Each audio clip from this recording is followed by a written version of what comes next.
Hi, welcome back to Father and Son Investing. Today's video is going to be about Treasury bills. If you haven't noticed, one of the Treasury bill yields is falling off a cliff when compared with the other Treasury bills. We're going to discuss today, why is that happening? We're going to discuss what should we be expecting from Treasury bills in the near future as a looming debt crisis rears its ugly head. We're going to talk about what happens should the Treasury go into default, and then I'm going to give you my opinion of what I think will ultimately happen here in the next few weeks. Let's get started. First of all, let me give a shout out to David Enna at TipsWatch for his articles relating to this subject. They have been very helpful in formulating this video. I'll also be using sources from Barron's and Moody's, something from the Federal Reserve, and even something from the IRS. All of those links will be available in the notes down below. Now let's dive in. I presented this slide to you in last week's video about Treasury bills and Warren Buffett. If you haven't seen that, I'd encourage you to go back and watch it and see what his strategy is for Treasury bills. You'll notice here, though, that one of these Treasury bills is not like the other. This 4-week Treasury bill here in blue, the yield has just plummeted in recent weeks. Now, today's auction result, it did go up a bit, but still far less than what it is compared to the other Treasury bills. Now, of course, the question that should come to mind is, why is that happening, and only to the 4-week Treasury bill?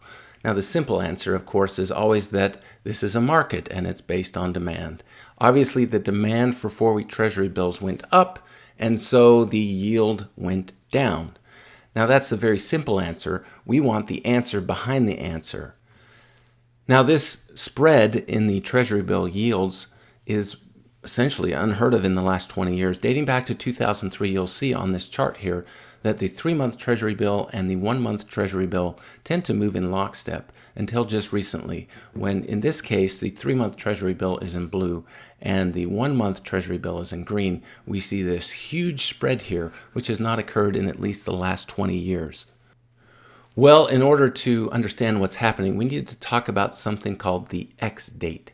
The X date essentially is the date when the Treasury will run out of cash to pay everyone on time. Pay everyone on time. In this article in Moody's, they talk about the X date, and they essentially recap. Of course, it was January 19th when the Treasury reached the debt limit. That was the date when they could no longer go above that in terms of debt. However, through extraordinary measures, as they call it, they have been managing to pay people on time still. Now, since the debt limit was reached on January 19th, Moody's has been trying to calculate when that X date would occur. And originally they thought that it would be in mid-August. But there are some important things that are happening right now that may drive that date up sooner. First of all, April tax receipts are running 35% below last year's pace. That is significant. This comes from the IRS website. It details how California storm victims qualify for tax relief. People living in the affected counties, instead of having to pay their taxes on April 18th, will be able to extend that deadline out to May 15th.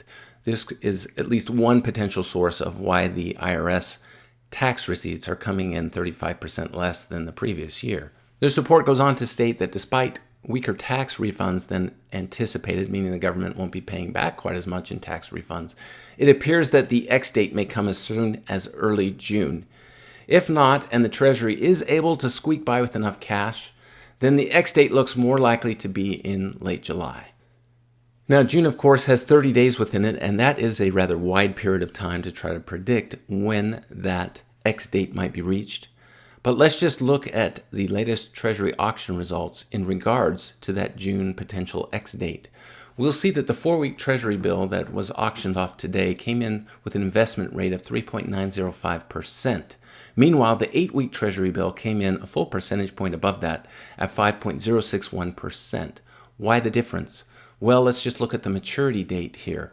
The 4-week Treasury bill maturity date is May 30th, 2023, just before that potential June X date timeline.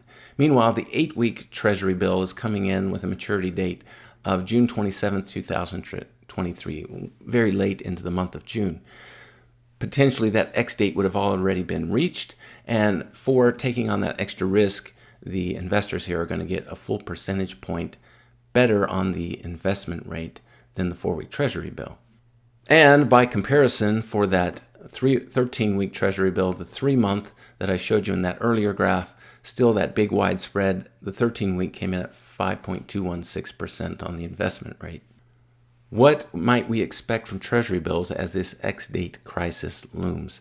Well, to get that answer, we're going to go back to 2 times in recent history when there was a debt limit crisis. First of all, let's go to 2011. This is from the article by David Enna, where he shows in this graph how just as the debt ceiling negotiations fell apart on July 29th, 2011, there was a spike in the Treasury bill yields. In fact, the 4-week yield went greater than the 13-week yield then. There was a deal reached on August 1st, and of course, the Treasury yields came down. Let's now turn to 2013. There were actually 2 debt limit crises here in 2013. There was one earlier in the year, but it was essentially postponed or kicked down the road. Eventually, that debt limit crisis did come around where the government shut down, or at least a partial shutdown, on October 1st, and we'll see this huge increase here in the yield on the 4-week Treasury bill when compared with that 13-week or 3-month Treasury bill. So based on those past 2 examples, what might we expect from the 4-week Treasury yield in the next few weeks? I would expect we're going to see again a steep increase in that 4-week Treasury bill yield. Once we have reached the point where the maturity date on the Treasury bill will be going past the expected X date, that is when I think we're going to be seeing this huge spike. In an article from the Brookings Institute titled "How Worried Should We Be If the Debt Ceiling Isn't Lifted?" This was an original article posted in September 2021, but they did a recent update for April 2023. In this article, the 2 authors go on to ask the question, how will the US Treasury operate when the debt limit binds?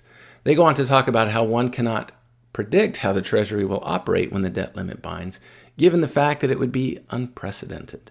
However, they do remark that there is or was a contingency plan in place at least in 2011. Under that 2011 plan, there would be no default on Treasury securities. The Treasury would continue to pay interest on all those Treasuries as it comes due. And as securities mature, the Treasury would pay that principal by auctioning new securities. Sounds almost like a Ponzi scheme, but it's not quite, because they would only auction as much of the new securities as what is currently due. Now, the 2 authors also go on to talk about other scenarios where the Treasury could potentially continue to pay Social Security benefits. However, they do also mention that there would most likely be swift legal challenges, and those legal challenges may tie up the Treasury's ability to pay anything while those legal battles go on. That then begs the question, what happens to your Treasury bills should that X date be reached? Will you get your money back? Now, I think that eventually we will all get our money back. The US Treasury wants to maintain that ability to be essentially the safest investment place on the planet right now. Now, let's just talk about what I think will actually happen. Actually, I let it out of the bag earlier when I was discussing the 2 debt crises in 2013. What did they do early in February? They kicked it down the road. And that's exactly what I suspect is going to happen here in the next few weeks. At some point, they won't be able to come to an agreement, and they're going to do what every good politician does. They're going to kick it down the road for a few months. So what do I expect? I expect we're going to be dealing with this same scenario later in the year. September, October, November, at some point after they've kicked it down the road, this same discussion is going to heat up again. Hopefully by then they will have come up with a reasonable plan to eliminate this crisis, at least for the next few years. So that's it for today's video. What did we learn? We know why the 4-week Treasury bill is suddenly plummeting. And we've also learned that based on past experience, we can expect a spike in the 4-week Treasury bill yield in the next coming weeks. What else have we learned from this video today? Well, we know that there was a contingency plan in 2011, and that plan was to pay out Treasury security interest. However, expect some legal challenges to that, and really who knows what will happen and when. And finally, kick the can down the road. That's what we can expect from our politicians. I hope this information was helpful for you. If it was, please give us a thumbs up, and we would love to have you as a subscriber. Until next time, enjoy your investing.